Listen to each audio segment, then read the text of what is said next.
আমি হেরে গেছি তোমার এই ক্যাম্পাসের কাছে, তোমার রাজনীতির কাছে, তোমার ক্যাম্পাসের ভাইগিরির কাছে, আর আমার ভালোবাসার কাছে।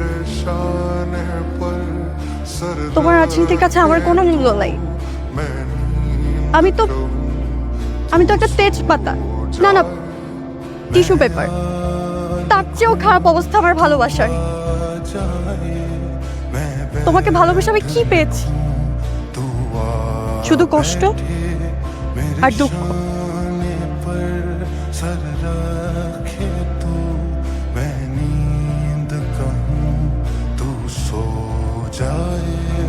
जला